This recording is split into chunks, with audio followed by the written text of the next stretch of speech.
Good morning. Welcome back to Books for Thought. This month, we've got a very special episode because we've got a double collaboration with two amazing professors from the University of Sussex. We have with us today Dr. Marcelo Staricoff and Dr. Simon Thompson. They both work within the Department of Education, which is today's degree that we'll be exploring. Marcelo is going to be discussing the nonfiction book that he has recently published. So we've got a special treat because not only are we going to have a great example of a book that will help us learn more about education and why we might be interested in studying it and whether or not we're a good fit, but we get some insight from the author himself, which is really exciting. And we've also got Simon, who'll be discussing book 2, the fiction novel, with us. He's got a great pick for this month. And also he's going to give us some more insight into the world of education, because it is quite big, it is quite broad, and he's going to help us understand what are some of the different paths that we might end up taking within this degree, according to our different interests. So thank you very much, Marcelo and Simon, for joining us. Good morning. Morning. Morning. I've just, I always like to pick the brains of the academics who come onto the show, why did you choose education? How did you end up in this field?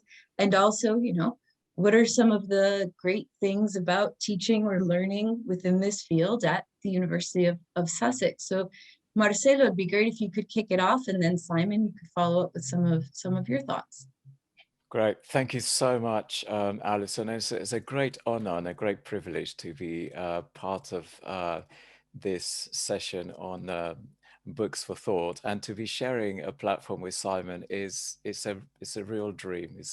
Simon's been a great mentor to me for many years, and has really influenced a huge amount of my work, and to be working in his department now is a real dream come true. So yes, it's great to be here. Yes, actually, my path into education, Allison, came after a previous career as a research scientist.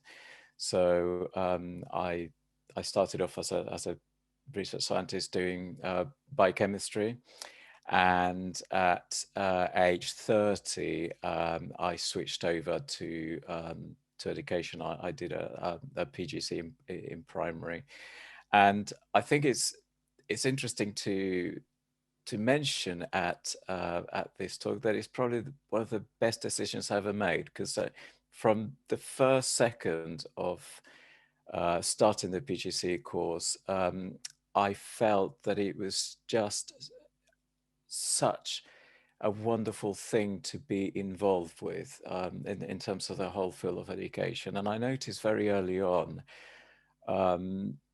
the potential that one had in education in terms of what I refer to now in terms of changing and shaping the lives of children. So then that took me through a career as a teacher, first of all, and then into senior leadership, and most recently as head teacher of 2 primary schools, and now as an author and a lecturer at the university. Yes, very early on, I was being exposed to many ideas that one could implement in the classroom that would make the classroom seem like a microcosm of society. And there's a lovely quote in the book that I say schools are microcosms of society, and then it's, I guess, what I've really enjoyed and I've always find very passionate about education is the ability to recreate society within the classroom. And it's just the book is a collection of 25 years of those stories, of the moments where I have found that incredible things have happened because the conditions that were created, and it's just an autobiographical, educational, I guess, recollection of all those stories. But it's very much thinking about what makes the children develop the intrinsic motivation to want to engage and to want to go beyond the expected, because it's very easy for children to just get the answer and say, that's, I finished. And I realized I think it was when I had head of Heart for Infants, I realized that the key to it all was that what we were really doing in the classroom by creating these conditions is removing the fear, the worry, the anxiety of not knowing. Right. So So I'm going to jump in. I'm going to jump in and just say, I think this might be a good point to just dive right into your book, which would be book yes, one, no? Which is yes, the joy yes, of not knowing, or JONK, no? So sorry, just to give them a little bit more of a frame for the viewers. yes, That's yes, your book, no? And the all of what we've had leading up to it. And yeah, so go ahead, please continue. yes. Thank you, Alison. Yes, and yes, in the last 2 or 3 years, I have been putting all these experiences and all these ideas together, and it has now become the book, the Joy of Not Knowing book, which has just been recently published by Routledge, which is such an honor as well. But it's called The Joy of Not Knowing because I think that's the key that unlocks everything else. I realize that if one can ensure that the children are embracing the fact that they don't know, rather than feel worried or apprehensive or anxious about not knowing, then the world is their oyster. And then that thought became a little bit deeper, because I realized that what I wanted to do is to find a way of expressing that not knowing is, by definition, where we all are when we're about to learn anything new. So the concept of the book is that it introduces the teachers, and particularly early teachers, starting teachers um, gives them the structure and the model with which to create a classroom environment where children love not knowing. And it's a very easy and basic principle, but the basic principle is that if you ask a child a question and they know the answer, so emotionally, as humans, we all feel really good, don't we, when we know the answer? It's if you ask me a question now, if we ask Simon a question now, we humans, as humans, we feel really good if we know the answer. So it's really good to put children in that position where you ask them a question when they know the answer. So emotionally, they're feeling really good and they tell you the answer. And then to ask them a question that they won't know the answer to. And sort of see how, and then before they try to ask them how they feel, they will always say they'll feel awkward, they feel anxious, they feel self-conscious, they feel inadequate, they feel they should know. And then go through with them, as the model shows through the concept of the pit, where you go into the pit, where in the pit the children are encouraged to use everything that they have with them in terms of tools and dispositions and resources and peers and teachers, everything that they have, everything that they know, to be able to solve that problem. And then they can climb out again. And the key really transformational thing is that to then say to the class that the children that jumped across the pit knew the answer and felt really good, did they learn anything? And when they realize, when they start to think, and when they say, oh no, they didn't learn anything because they already knew it. It's sometimes, or very often, it's the first time that they start to self-reflect that in order to learn something new, you have to not know it first. And the idea is that then we're all in a position of not knowing when we're about to learn. Is by definition where we all are is not a place of or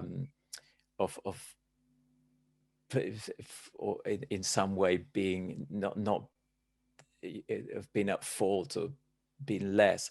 Is by definition exciting place to be, because that is by definition where we all are, where we have to be if we're going to learn something new.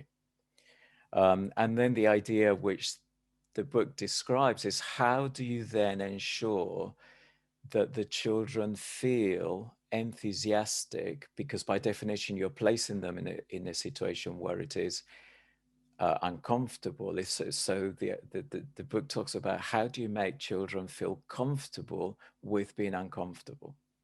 It's how do you provide the conditions in which the children embrace uncertainty, embrace not knowing, embrace wanting to know,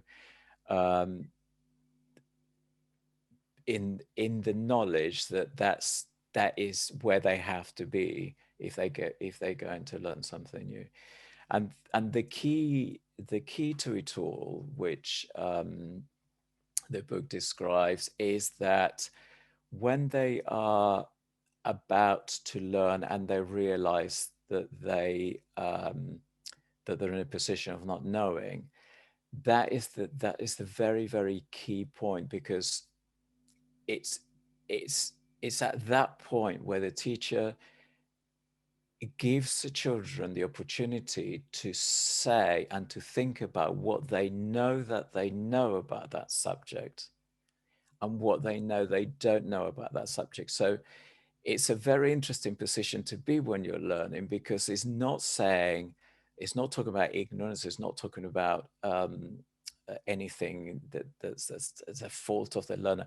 No, it's saying, you know a huge amount about this, about what we're about to learn. You're going to build on that knowledge. But now the exciting thing is that you know that there are things that you don't know about it. Yeah. So then the conditions take the children to the thinking process of wanting to know what they know they don't know. Right. That's the Feeling intrinsic comfortable with the motivation. uncertainty, feeling excited about having to figure Wanting it. to know it. Yes, absolutely. And then when they're in the pit, then that's the real key, because then they feel that they know how to know what they want to know, that they know they don't know. So that's why they then feel enthusiastic about not knowing, because they feel equipped with everything that they need to be able to succeed. Feel And confident that they can do it, right? confident that they can do it is one thing, but confident that they have the tools with which to have a go at doing it Exactly. is Confident that they the can other one. because they know that they have everything they need available to them Yes, to be able to but do. not necessarily saying that they have to do it. It's having the knowledge that they can confidently have a go at seeing if they can do it. And there's the whole series, the whole process is split into various processes that the process of learning takes them through, so that they don't feel that they have to know it all in one go. So it's quite a complex process. But the interesting thing, Alison, is that in order for all this to happen, I also realized that the children have to be taught these skills. The children have to be taught how to enjoy learning. The children have to be taught how to learn to learn. Yeah. And so I developed the concept, which is the I guess the backbone of the book. I think you'll agree, Simon, is a kind of spine of the book that holds everything together, is the two chapters in the middle, which are the chapter 5, chapter 6, were referred to what's called the Learning to Learn week. And what the book is trying to portray, apart from developing these amazing cultures that actually build on and mold to every school's context. There's no prescriptive approach at all. It just builds on every school's individual values, ethos, visions. But what it suggests and what it does is that if the schools spend the first week of the academic year devoting it to what's called the Learning to Learn week, then the children's lives can be really transformed, because you equip them in that week with everything they need to be able to succeed at the end of during the year. But this is the key. It's not that they have everything that they need to be able to succeed. It's that they feel they have everything they need to be able to succeed. So they feel that in that week, you've created a community of inquiry in which they can all thrive. They feel that in that week, the classroom is functioning within a values-based cultures where they can take risks with their thinking, where they can have a go. They feel that they have those dispositions of learners. They feel that they have the tools which we to think creatively. They feel they have the tools which we to think curiously about what's happening, to question the learning, to question what's been put in, been asked of them to do, to look at things from different points of view. And then so when they launch the learning, it's like they have a little toolbox that they can open up and at any time take up the dispositions, the strategies, the initiatives that they need to be able to have a go at everything. In terms of the value that I see, Alison, in terms of the book, for people that are thinking about coming into education or thinking about education as a potential career, is that it presents what is possible. And I think that's the really exciting thing about the book. It's written very much with the emerging teacher in mind, because it presents education in a way that makes anything and everything seem possible if one establishes the right conditions in which the learning can take place.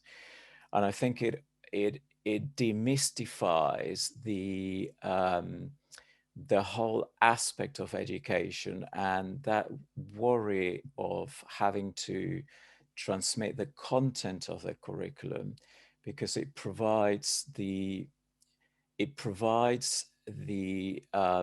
person looking at a career in education with the excitement and means of establishing an infrastructure with which the curriculum can be molded into the individual's ethos and philosophies that every person takes. So it makes what I think the book enables an emerging educator to embrace is the fact that it shows that there is a way of using every person's individual passion to create the conditions in which they feel they would be able to enable every child to thrive. So it So in a makes way, it's almost a map, a way to yes, show them, here's how you can help these students figure out how to be their best self. exactly. Hello, Books for Thought fans. So, as is the way nowadays with the new modern digitalized world, sometimes we have little snafus and sometimes we have to do recordings more than once.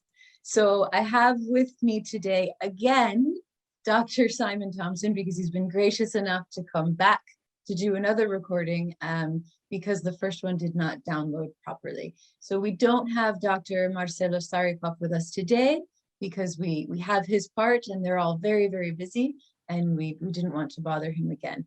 but we have the opportunity to re-record with Dr. Thompson, and I'm very, very grateful. So good morning, Simon. Thank you for joining us again. Well, thank you, Allison, and thank you for inviting me again, because it's a good opportunity to reflect on the book that I want to share and to talk a little bit about my work. So I'm really grateful for the opportunity. And since I was here yesterday and I made the point, I was really inspired by what Marcelo said. And I wanted to emphasize at the beginning that that's one of the exciting things about the work that I do, is I get to work with colleagues like Marcelo, who are inspirational thinkers and want to make a difference in young people's lives and improve teaching and learning. So it's one of the pleasures of my work. Yeah, I mean, I have to say, as IEC has collaborated with the University of Sussex for some educational programs connected to Ministry of Education in Madrid, the students who have had the opportunity to work with you and with Marcelo have been just over the moon. The feedback has been so positive. They were all very inspired, and they all felt that they were much better prepared to go out there and really help youth, find the best versions of themselves and prepare for their own futures. Yeah, well, we're all looking forward to a time when we can get back in the classroom and seminar room together with those teachers and do some more work face to face, because that's what we really enjoy doing. So anyways, thinking about you and education and your background, could you tell us a bit about how you ended up working within education, your own path, your own story? Absolutely, thank you. So I've reflected on this and shared this on many different occasions with different people who've asked me, and there are often two kind of groups of people that go on to work in education: those people who always knew they wanted to be a teacher, and then those people who find themselves in teaching later on. And I find myself in the latter part of that. When I was younger, my ambition was to be an actor, and I was excited about that possibility, and I studied drama and acting at school, and that was one of my passions at school. But at some point, and I think it was during my A-levels, I studied history, and that became of real interest to me. And I made the decision to study that as my undergraduate degree, to read for history. And I'm very pleased that I did, because it's become a real interest for me. And I went on to do my master's in history as well. And I guess all the way through that journey, I was reflecting on how can I maintain this interest and this passion for the past and exploring it, and make this part of my day-to-day life once I'm in work. And that's when teaching became an option for me to consider. And the moment I started to train to be a teacher, I knew that this was the right profession for me. I got very excited very quickly in teaching and learning, and then spent 10 years working in schools and teaching history to young people, developing new curricula, developing new topics to look at, always changing the focus of what we were doing. So we'd always I'd teach some of the things I taught the year before, but look at new topics that we could develop. And on the importance of being inspired by teachers is really key. And a lot of the work that I've done over the last 15 years is I've run lots of interviews, not just with history teachers, but with primary school teachers and maths teachers, every subject. And there are two things that always stick out when you interview someone who wants to become a teacher. And there's two stories to be told. One is the story of the really inspiring or influential teacher who got them interested in the subject, or who believed in them and who made a difference. And they hold that story all the way through, and they come to the interview and they want to share that story. And indeed, they kind of build on that through their training. So you have the kind of inspirational teacher who made a real difference to those who apply.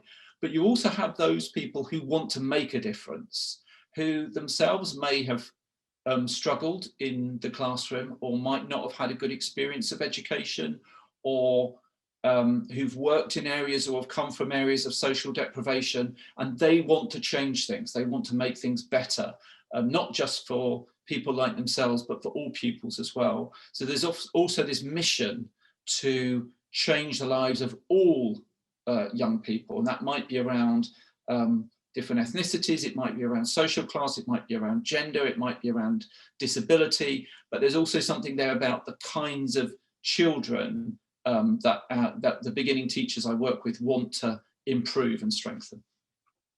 And that's a real pleasure for me, because, you know, what better way to start the day than to interviewing people who are really excited about those two things, and you've got the chance to get them started on that journey. Wonderful. It's really a special and interesting and constantly changing environment. No, it's certainly within education, no one is ever going to be bored, because there's no set formula, there are no set rules, there are theories, there are tendencies, right? But it's really always ultimately going to be up to the person who's there to find the way to best connect and best, you know, get the information out to the students so they can use that information to create their own meaning, no, and move forward. Absolutely. I mean, you've got a room of 30 individuals that are different every time you go into the room. Even if it's the same class you see the next day, something's happened to them that's changed their outlook, that's changed, they're in a different mood. It might be raining outside, it might be sunny outside, that's going to change their, so yes, you're always dealing with different variables. So no day is ever the same. No lesson is ever the same. Yet still there are some sort of universalities, no, that come when you work with children, when you work with youth. No, there are some sort of rites of passage, if you will, or different archetypal experiences that students have that it is important to know about, to be aware of when you're working with them, so that you can be the most effective, no, and as you can connect with them on the highest level possible. Which leads me a bit to the book that you chose for today, which is David Mitchell's Black Swan Green. Could you tell us a bit more about this novel? Yeah, absolutely. So I was so excited when I was given the responsibility of choosing the fiction book, and I was, you know, I'm a big fan of the author David Mitchell. He's written about 10 different novels, and every one is very different. He plays around with time and narrative, and looking at the same event from different people's perspectives, and looking at kind of universal human experiences over time, whether that's in the past or in some futuristic world. They're always kind of dealing with similar kind of emotions and challenges. Now, but the book that I wanted to talk about is Black Swan Green, which is this one here. And I was really pleased that I was able to find an actual hard copy, because I was reflecting on the fact that everything I read is now on a Kindle, or I listen to as an audiobook on my phone. So I don't have many books anymore, but this was one that I bought some time ago, and I was able to kind of dig it out, and that's why it hasn't even got the nice cover on the front. So David Mitchell's book, Black Swan Green, is kind of semi-autobiographical. It's about a young boy, 13, growing up in the Midlands in England in the 1980s, which I never grew up in the 1980s, but I was a 13-year-old boy and I grew up in the 80s. So there is some resonance for me personally through it. But when I read it, and I read it about 6 years ago, it obviously took me back to my own experiences of childhood and youth. But more importantly, it made me remember what young people are facing on a kind of day-to-day basis. Each chapter is kind of self-contained, so you don't have to read the whole book. You can read one chapter and within itself, it's a self-contained story. But it deals with kind of issues that we have all encountered in some way. So there are, you know, it's about relationships with parents, which at 13 can be very positive, but equally can be quite challenging at times, and about how you develop your own independence from your family and the struggle that can be. It can be about establishing friendships and maintaining friendships. It's about what it means to be part of the cool gang within a school, and what happens when you fall out of that cool gang, and the consequences of friendships breaking up. it's about maybe building relationships with, in this case, with Jason, with girls for the first time, and the kind of the horrible awkwardness that happens in the book when he first tries to speak to a girl for the first time. And there's also within it a central theme around how you deal with bullying, because the character Jason suffers from a stammer, which means it's very difficult for him to speak in public. And the challenges he then has with how he's treated in the school, and how badly he's treated by some bullies, and how he overcomes that as well. So there are lots of each chapter where there's a kind of moment of tension that takes you straight back to being 13. And although I never experienced any of the things in the same way that the character does, it reminds you of some of the things that at the time you thought were so challenging and so difficult, but actually you do survive them, you do get through them, and actually they make you the person that you are. Yeah, and it's the kind of book that someone who's thinking about teaching, or someone who's preparing to teach, or even someone who is already teaching, it's a useful read, because it reminds you of some of these challenges that kids go through, whether you had those specific challenges or not.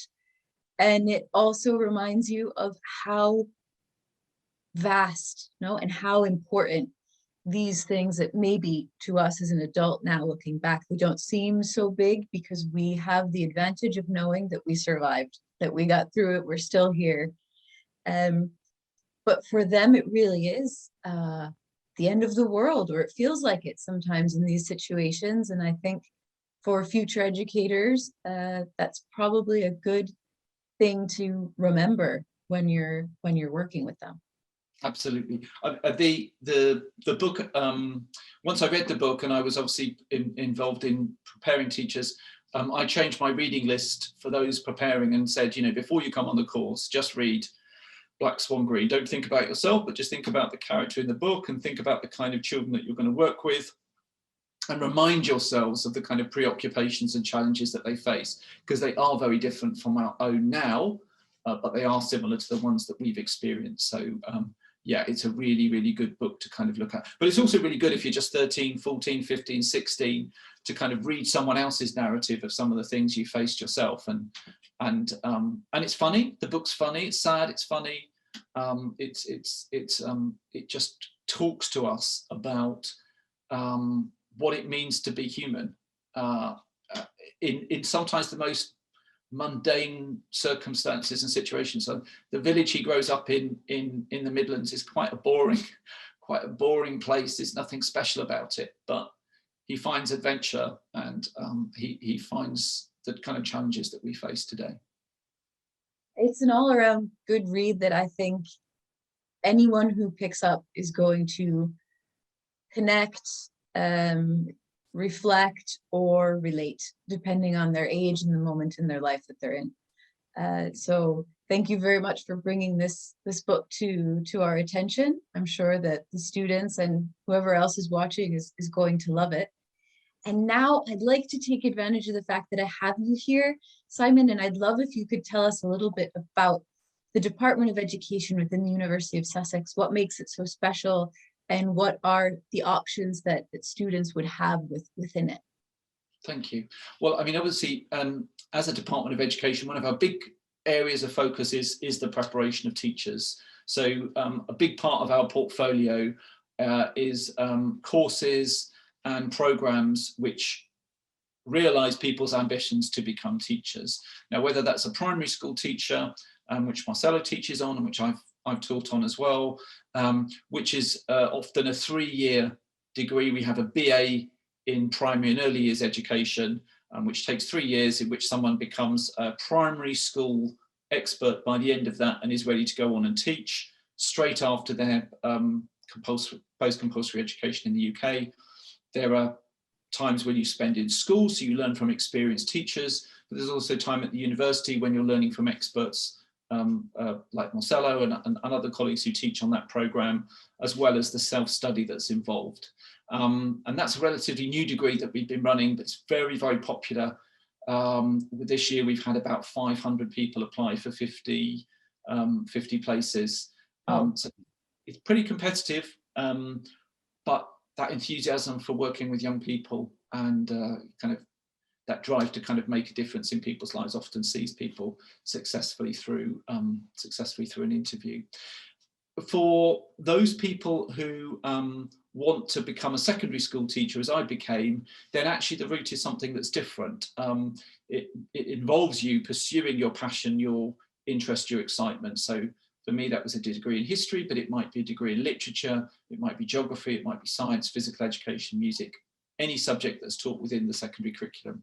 And then after completing that degree, then you've got the opportunity to do what we call a postgraduate certificate in education. That's a one-year course in which you then become the science teacher, the maths teacher, the history teacher. It involves time in school and it involves time at the university. Most of the time is in a school practicing with some university support and supervision. Now that's the bulk of the work we do, but we also offer other undergraduate degrees, master's courses, PhDs for established teachers or those just interested in education. The one degree that I wanted to kind of emphasize and really kind of relates back to the book is looking at childhood and youth as a subject to be studied, not just as a profession, as a vocation or outcome, as a professional course. So we have a BA in childhood and youth theory and practice. Great, Simon. Thank you very much for being here today, for coming back today. I want to just give another thanks to Marcelo for having joined us for this month's episode. Thank you for having me. And we'll see you again next time at Books for Thought. Bye.